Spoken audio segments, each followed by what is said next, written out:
जय वाल्मीकि, जय भीम, जय सेवास, जय जोहार।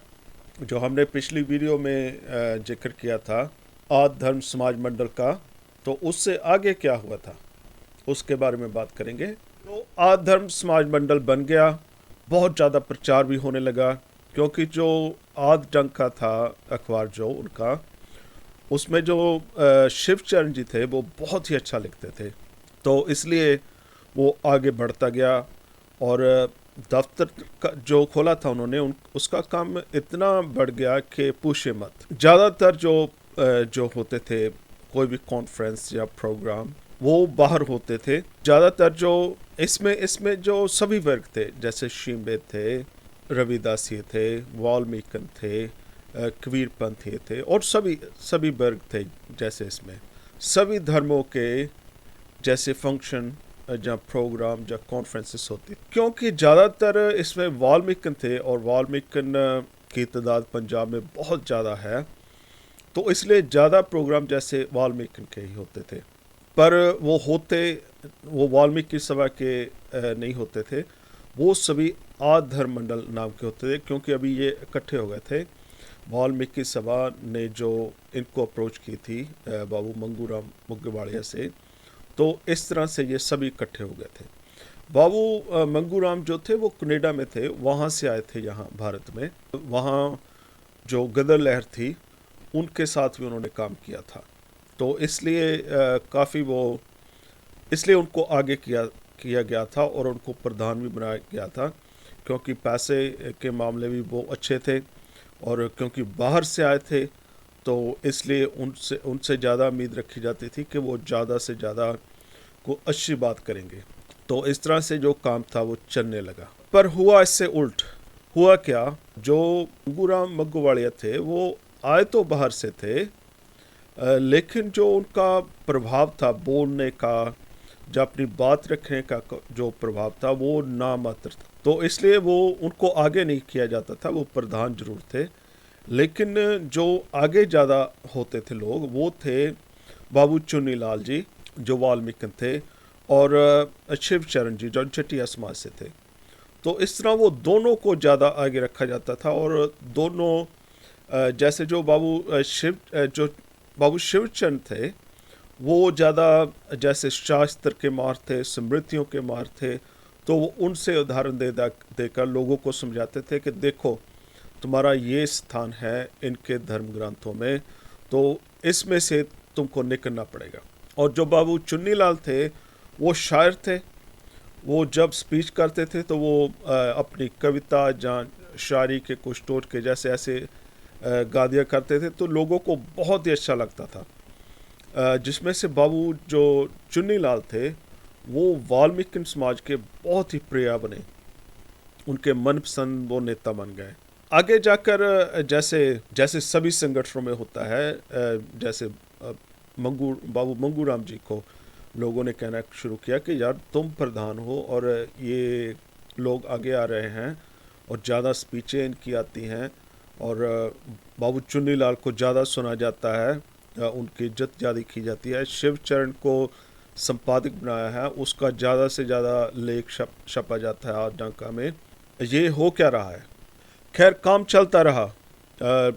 बाबू जो मंगूराम थे उन्होंने ज़्यादा उस वक्त बेहतर नहीं समझा, क्योंकि उनके पास कोई अच्छे वर्कर अभी तक नहीं थे।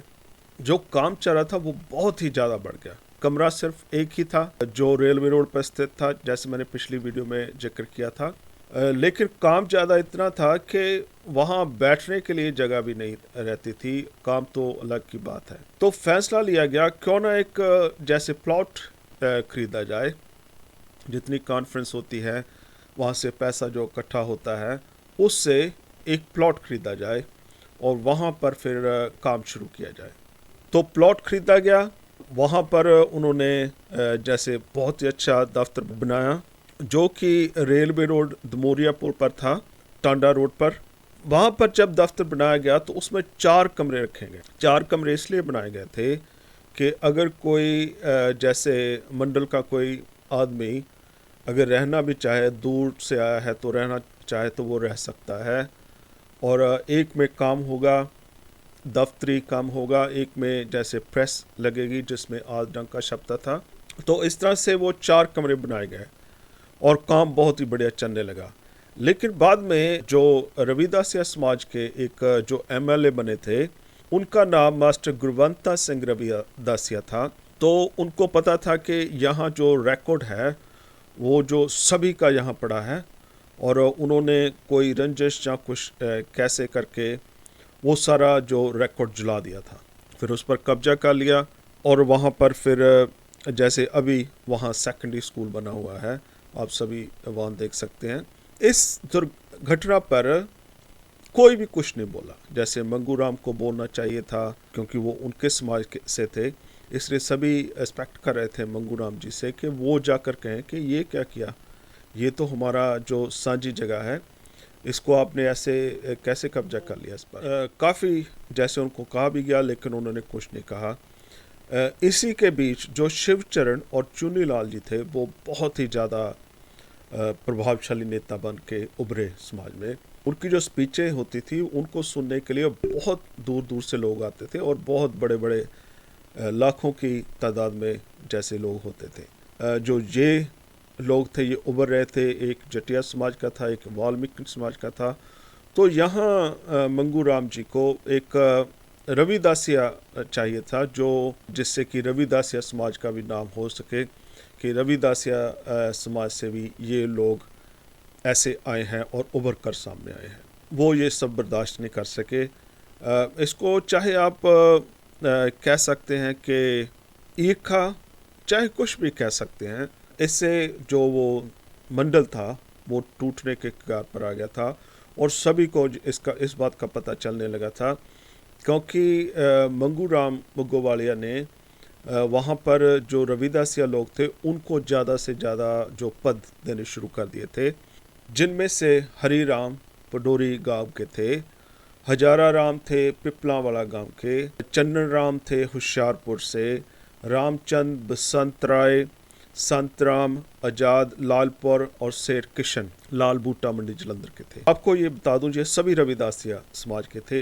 इन्होंने फिर जो बाबू मंगूराम थे उन्होंने फिर इनको आगे ज़्यादा से ज़्यादा करना शुरू किया।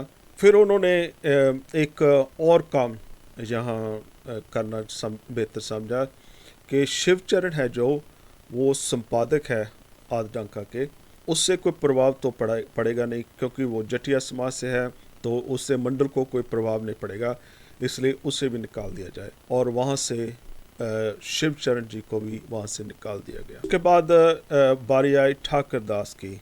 ठाकर दास भी जो वो रहतिया सिख थे, तो उनसे भी कोई प्रभाव नहीं पड़ रहा था इस मंडल को, तो उन्होंने उसको भी निकाल दिया। अब शिवचरण और चुन्नी दास जी और ठाकर दास जी ये तीनों प्रभावशाली लोग थे। जब शिवचरण जी को निकाला गया और फिर ठाकर दास जी को निकाला गया, चुन्नीलाल जी ने इस बात को समझ लिया। बुलारे के साथ साथ उनके पास बहुत ही अच्छा जो दिमाग भी था, तो वो अब समझने लगे कि ये मंडल है ना, जो ये अभी जो बाकी जातियाँ हैं उनको साफ़ सफाई इनकी हो रही है, सिर्फ रविदासिया लोग ही इसमें शामिल किए जा रहे हैं।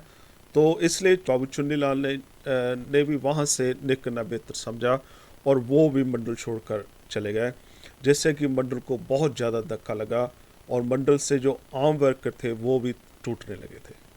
लेकिन इसमें जो पंडित बख्शीराम थे वो जुड़े रहे, क्योंकि पंडित बख्शीराम उनकी सोच थोड़ी आगे थी।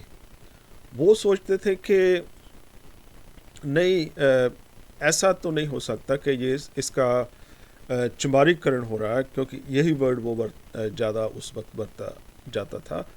लेकिन वो समझते थे ऐसा बिल्कुल नहीं है, लेकिन ये हो सकता है ज़्यादा पॉपुलैरिटी की वजह से ये लोग थोड़ा अपने आप को समझते थे, इसलिए जो बाबू मंगूराम थे उन्होंने इनको निकाल दिया है। तो इसलिए वो जुड़े रहे, होशियारपुर मंडल जो था उसके साथ भी वो जुड़े रहे। और यहाँ जिक्र करने की वाली बात ये भी है कि वहाँ पर ही उन्होंने वो बुक लिखी थी कि हम हिंदू नहीं हैं, तो इसलिए वो वहीं रहे और उनके साथ ही काम करते रहे। अब जो मंडल का जो जो सारा बायोडाटा डाटा था, जैसे प्रधान, मीत प्रधान, संपादक, जो सभी थे वो सभी बदल गए थे।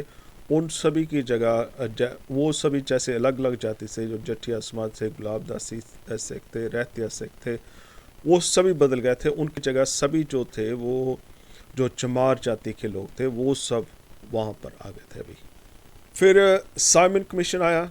साइमन कमीशन, जैसे आप सभी को पता है, साइमन कमीशन था वो जो यहाँ के इशू थे उनको अधिकार देने के लिए आया था। और जो लाला लाजपत राय थे उसने उसका बहुत विरोध किया था, जिसको बाद में भगत सिंह और उनके साथियों ने समझा और उन्होंने फिर इन सब से पीछा छुड़ाना ही बेहतर समझा। जो साइमन कमीशन था वो आया, उसका विरोध हुआ और एक कमेटी बना दी गई कि क्यों ना इस कमेटी में जो अछूत हैं उनको बुलाया जाए। उसमें सभी को पता था जो जो आद धर्म मंडल है, ये जो सभी अछूतों का एक जैसे संगठन है, तो इनके जो मोहरी हैं, जैसे उनके प्रधान हैं, उनको बुलाया जाए और उनसे सुना जाए कि आपको क्या समस्या है। जो आप कह रहे हैं कि हमें राजसी अलग अधिकार दिए जाएं और जहाँ हमें हमारा जो धर्म है वो अलग हमारा हो और हम सब कुछ जैसे अलग वोट का अधिकार, राजसी अधिकार अलग चाहते हैं। इसको देखते हुए उन्होंने एक कमेटी बनाई, लोधी कमेटी कहा जाता था। जब वो बनाई गई तो उसमें बाबू मंगूराम जी को भेजा गया।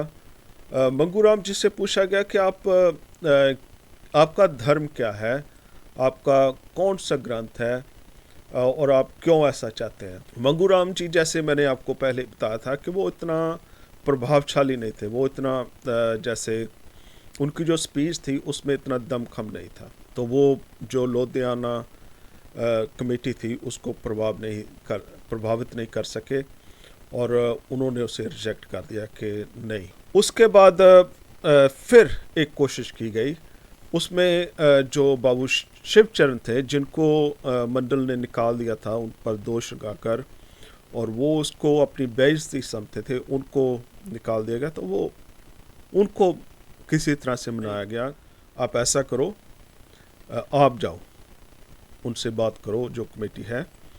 तो क्योंकि बाबू शिवचरण पहले ही बहुत गुस्से में थे, क्योंकि उनको लग रहा था कि उनकी बेइज्जती हुई है, तो वो वहाँ गए। उन्होंने कहा कि पंजाब के इशूज़ है, वो सभी, कोई सिख बना हुआ है, कोई क्रिश्चियन बना हुआ है और कोई जैसे हिंदू है, तो इसलिए मुझे नहीं लगता कि इनको और किसी धर्म जो देना चाहिए और जहाँ इनको कुछ और अधिकार देने चाहिए।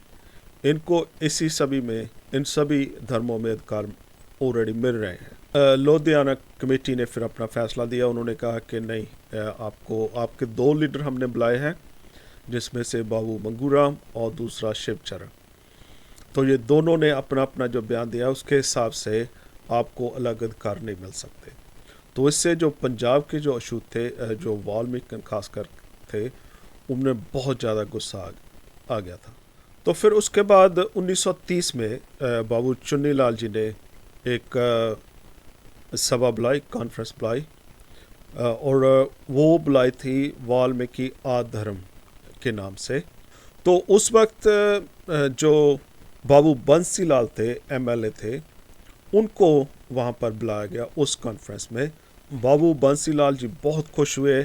जितने भी नेता थे वहाँ, उनकी बहुत बढ़िया स्पीच रही, और स्पेशली बाबू चुन्नीलाल, वो तो माहिर थे, और उन सभी से प्रभावित होकर बाबू बंसीलाल जो एमएलए थे, उन्होंने कहा कि मैं जो वाल्मीकि मंडल अभी से ज्वाइन कर रहा हूँ। तो उन्होंने वहाँ 1930 में तब जो वाल्मीकि मंडल ज्वाइन किया था।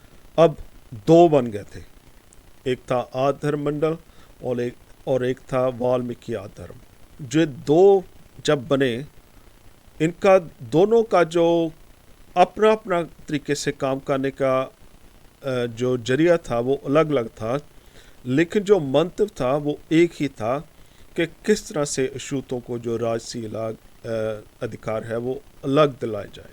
तो इसी खींचम खींच में जो हिंदू थे वो कहते थे कि जितने भी अछूत है वो हिंदू है, लेकिन जो मुस्लिम थे वो कहते थे जितने छूत है तुम कहते को कि वो हिंदू है, लेकिन तुम उनको हिंदुओं जैसी रिस्पेक्ट नहीं देते, तो वो हिंदू कैसे हो गए?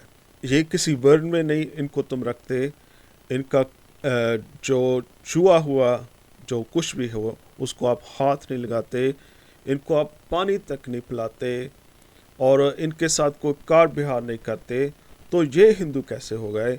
इसलिए जो जितने भी छूत है वो सभी मुस्लिम है, क्योंकि हम इनसे मिलवर्तन तो करते हैं, हम इनसे बात तो करते हैं, हम इनको जैसे कुछ भी अगर छुआ हुआ भी है वो ले तो लेते हैं, या इनको दे तो देते हैं कुछ न कुछ, इसलिए ये हिंदू नहीं है। तो उन दोनों की बहुत ज़्यादा इसमें घमासानी होने लगी कि जो हिंदू थे वो कहते थे नहीं जो अछूत है वो हिंदू है, और मुस्लिम थे वो कहते थे कि नहीं जो अछूत है वो मुस्लिम है। जब ये सब हो रहा था तो बाबू चुन्नीलाल जो इन बातों को बहुत अच्छे तरीके से समझते थे, तो उन्होंने सोचा कि नहीं, हमें जो है ये हमारा हक बनता है कि हम बाहर निकले, क्योंकि हो सकता है कि लोग इनके बहकावे में आ जाए और वो मुसलमान सभी बन जाए और जहाँ वो सभी हिंदू ही अपने आप को कहने लगे, जिससे कि जो अछूतों के जो राजसी हकों के लिए हम लड़ना चाहते हैं वो सब बंद हो जाएगा। तो उन्होंने बालमकंद जी को आगे लिया और उनके साथ वो पंजाब का दौरा करने के लिए निकल गए। भूले मत उस वक्त पंजाब जो पाकिस्तान में ईस्ट वेस्ट पंजाब वो दोनों इकट्ठे ही थे। तो उन्होंने बहुत ज़्यादा प्रभावशाली दौरे किए और सभी लोगों को समझाया, ना तो किसी ने अपने आप को हिंदू लिखना है और ना अपने आप को किसी ने मुस्लिम लिखना है, क्योंकि हम अपने अलग से अधिकार लेना। तो इस तरह से ये सभी कुछ चलता रहा। फिर आगे जो संघर्ष चला था उसके बारे में मैं अगली वीडियो में बताऊंगा कि कैसे संघर्ष चला और किस तरह से जो बाबू चुन्नीलाल जी थे और बाबू मंगूराम थे वो दोनों ने कैसे महात्मा गांधी के विरुद्ध अनशन रखा था, मौन व्रत रखा था, महात्मा गांधी ने क्यों मौन व्रत रखा था। इस सभी के बारे में मैं अगली वीडियो में जानकारी लेके शामिल होगा। तो इसी के साथ ही आप अपना ख्याल रखिए। जय वाल्मीकि जी, जय भीम, जय सेवा जोहार।